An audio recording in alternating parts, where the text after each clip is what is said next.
Hi friends, ನಿಮ್ಮೆಲ್ಲರಿಗೂ ಕೂಡ ನಿಮ್ಮದೇ ಆಗಿರ್ತಕ್ಕಂಥ ಯೂಟ್ಯೂಬ್ ಚಾನಲ್ ಸ್ಟಡಿ ವಿತ್ ಪರಶುರಾಮ್ಗೆ ಸ್ವಾಗತ ಅಂತ ಹೇಳ್ತಾ, ದ್ವಿತೀಯ PUC ಅರ್ಧ ವಾರ್ಷಿಕ ಪರೀಕ್ಷೆ ಅರ್ಥಶಾಸ್ತ್ರದಲ್ಲಿ ಒಂದು ಲಾಸ್ಟ್ ಇಯರ್ ಕ್ವಶನ್ ಪೇಪರನ್ನು ಪೋಸ್ಟ್ ಮಾಡ್ತಾ ಇದ್ದೀನಿ. ಇದು ತುಂಬಾ ಇಂಪಾರ್ಟೆಂಟ್ ಆಗಿರ್ತಕ್ಕಂಥ ಕ್ವಶನ್ ಪೇಪರ್ ಅಂತ ನನಗನ್ಸಿತು.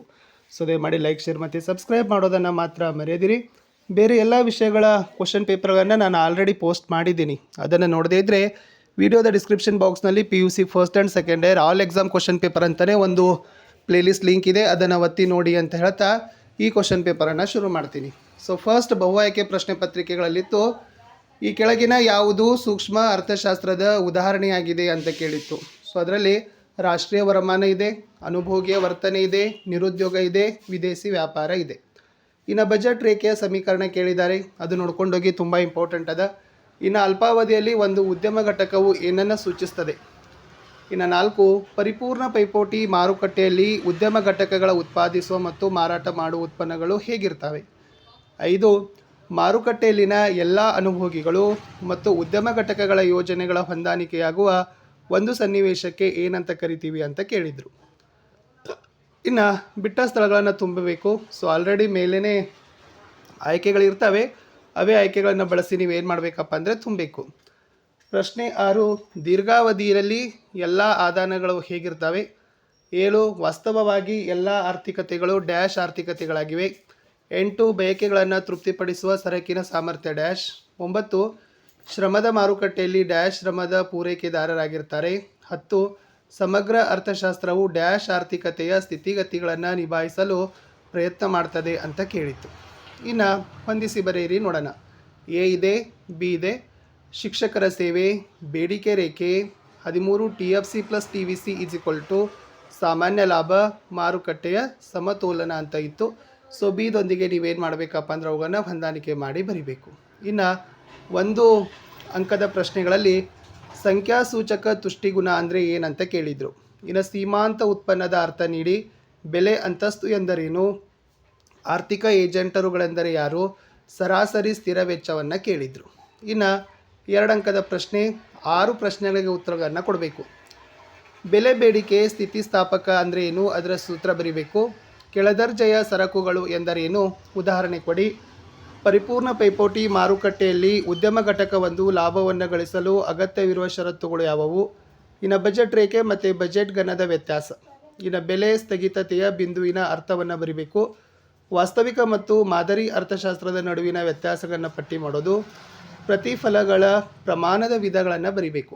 ಇನ್ನು ಒಂದು ಉದ್ಯಮ ಘಟಕದ ಪೂರೈಕೆ ರೇಖೆಯನ್ನು ನಿರ್ಧರಿಸುವ 2 ಅಂಶಗಳು, ಅಧಿಕ ಬೇಡಿಕೆ ಮತ್ತು ಅಧಿಕ ಪೂರೈಕೆ ನಡುವಿನ ವ್ಯತ್ಯಾಸ, ಉತ್ಪಾದನಾಂಗ ಮತ್ತು ಪ್ರತಿಫಲಗಳನ್ನು ಹೆಸರಿಸಿರಿ ಅಂತ ಕೇಳಿತ್ತು. ಇಷ್ಟು ಏನಪ್ಪ ಅಂತಂದರೆ 2 ಮಾರ್ಕ್ಸ್ ಕ್ವಶನ್ನು. 6 ಉತ್ತರಗಳನ್ನು ಬರೀಬೇಕು. ಒಂದು 3-4 ಅಂತೂ ಕೂಡ ನಿಮಗೆ ರಿಪೀಟ್ ಮಾಡೇ ಮಾಡ್ತಾರೆ. ಇನ್ನು ನೆಕ್ಸ್ಟ್ ಬರೋಣ 4 ಮಾರ್ಕ್ಸ್ ಕ್ವಶನ್. ಇದರಲ್ಲಿ ಮಾರುಕಟ್ಟೆ ಅರ್ಥವ್ಯವಸ್ಥೆಯ ಬಗ್ಗೆ ಟಿಪ್ಪಣಿಯನ್ನು ಬರೀರಿ. ಒಟ್ಟು ತುಷ್ಟಿಗುಣ ಮತ್ತು ಸೀಮಾಂತ ತುಷ್ಟಿಗುಣಗಳ ನಡುವಿನ ವ್ಯತ್ಯಾಸ. ಇನ್ನು ಸಮ ಉತ್ಪನ್ನ ರೇಖೆಯ ರೇಖಾಚಿತ್ರದ ಸಹಾಯದಿಂದ ಬರೀಬೇಕು. ದೀರ್ಘಾವಧಿ ವೆಚ್ಚಗಳನ್ನು ಹೆಸರಿಸಬೇಕು. 35ರಲ್ಲಿ ಏನಿತ್ತಪ್ಪ ಅಂದ್ರೆ, ಈ ಕೆಳಗಿನ ಷರತ್ತುಗಳ ಅಡಿಯಲ್ಲಿ ಪರಿಪೂರ್ಣ ಪೈಪೋಟಿಯಲ್ಲಿ ಉದ್ಯಮ ಘಟಕದ ಲಾಭ ಗರಿಷ್ಠಗೊಳಿಸುವ ಬಗ್ಗೆ ಸಂಕ್ಷಿಪ್ತ ಟಿಪ್ಪಣಿಯನ್ನು ಬರೀಬೇಕು. ಅದರಲ್ಲಿ ಎ P = MC, ಬಿ MCಯು Q(O)ನಲ್ಲಿ ಇಳಿಕೆ ಆಗೋದಿಲ್ಲ ಅಂತ ಕೇಳಿತ್ತು. 36ರಲ್ಲಿ ಸಮತೋಲನ ಮೇಲೆ ಏಕಕಾಲದ ಪಲ್ಲಟಗಳ ಪರಿಣಾಮವನ್ನು ತೋರಿಸೋ ಕೋಷ್ಟಕವನ್ನು ಬರೀಬೇಕು. 37 ಬೆಲೆ ಮಿತಿ ಕುರಿತು ಒಂದು ಟಿಪ್ಪಣಿಯನ್ನು ಬರಲಿಕ್ಕೆ ಕೇಳಿತ್ತು. 38 ಸಮಗ್ರ ಅರ್ಥಶಾಸ್ತ್ರವು ಸೂಕ್ಷ್ಮ ಅರ್ಥಶಾಸ್ತ್ರಕ್ಕಿಂತ ಯಾವ ರೀತಿಯಲ್ಲಿ ಭಿನ್ನವಾಗಿದೆ ಅನ್ನೋದನ್ನು ವಿವರಿಸಬೇಕು. ಇನ್ನು ಅಭಿವೃದ್ಧಿ ಹೊಂದಿದ ಮತ್ತು ಅಭಿವೃದ್ಧಿಶೀಲ ದೇಶಗಳೆರಡರಲ್ಲಿ ಸರ್ಕಾರದ ಮತ್ತು ಕುಟುಂಬ ವಲಯದ ಪಾತ್ರ ಅಂತ ಕೇಳಿತ್ತು. ಇನ್ನು 6 ಮಾರ್ಕ್ಸ್ ಕ್ವಶನ್. ಇಳಿಮುಖ ಸೀಮಾಂತ ತುಷ್ಟಿಗುಣದ ನಿಯಮವನ್ನು ಕೋಷ್ಟಕ ಮತ್ತು ರೇಖಾಚಿತ್ರದ ಸಹಾಯದಿಂದ ಬರೀರಿ. ಅನುಭೋಗಿಯ ಆದರ್ಶ ಆಯ್ಕೆಯನ್ನು ರೇಖಾಚಿತ್ರದ ಸಹಾಯದಿಂದ ವಿವರಿಸಿರಿ. ಮಾರುಕಟ್ಟೆ ಪೂರೈಕೆ ರೇಖೆಯನ್ನು ರೇಖಾಚಿತ್ರದೊಂದಿಗೆ ವಿವರಿಸಿರಿ. ವಿವಿಧ ಅಲ್ಪಾವಧಿ ವೆಚ್ಚಗಳನ್ನು ಕೋಷ್ಟಕ ಸಹಾಯದಿಂದ ವಿವರಿಸಿರಿ. ಗೋಧಿಯ ಮಾರುಕಟ್ಟೆ ಬೇಡಿಕೆ ಮತ್ತು ಪೂರೈಕೆ ರೇಖೆಗಳನ್ನು ಕೊಟ್ಟಿದ್ದಾರೆ. ಅದರಲ್ಲಿ ಸಮತಲ ಬೆಲೆ ಆಗಿರ್ಬೋದು, ಸಮತೋಲನ ಬೇಡಿಕೆ ಮತ್ತು ಪೂರೈಕೆ, P(greater than) ಸಮತೋಲನ ಬೆಲೆಯಾದಾಗ, P(smaller) ಸಮತೋಲನ ಬೆಲೆಯಾದಾಗ ಬೇಡಿಕೆ ಮತ್ತು ಪೂರೈಕೆಗಳನ್ನು ಬರಿಬೇಕು. ಇನ್ನು ಪ್ರಾಕ್ಟಿಕಲ್ ಬೇಸ್ಡ್ ಕ್ವಶನಲ್ಲಿ ಕೇಳಿತ್ತು, ಒಬ್ಬ ಅನುಭೋಗಿ 2 ಸರಕುಗಳನ್ನು ಅನುಭೋಗಿಸಲು ಬಯಸ್ತಾಳೆ. ಬಾಳೆಹಣ್ಣಿನ ಬೆಲೆ 5 ರೂಪಾಯಿ ಮಾವಿನ ಹಣ್ಣಿನ ಬೆಲೆ 10 ರೂಪಾಯಿ. ಅನುಭೋಗಿಯ ಆದಾಯ 40 ಆದರೆ ಅನುಭೋಗಿ ತನ್ನ ಸಂಪೂರ್ಣ ಆದಾಯ ಖರ್ಚು ಮಾಡಿ ಎಷ್ಟು ಪ್ರಮಾಣದ ಬಾಳೆಹಣ್ಣನ್ನು ತಿನ್ಬೋದು? ಇನ್ನು ಅನುಭೋಗಿ ತನ್ನ ಸಂಪೂರ್ಣ ಆದಾಯವನ್ನು ಖರ್ಚು ಮಾಡಿ ಎಷ್ಟು ಪ್ರಮಾಣದ ಮಾವಿನ ಹಣ್ಣನ್ನು ಅನುಭೋಗಿಸ್ಬೋದು?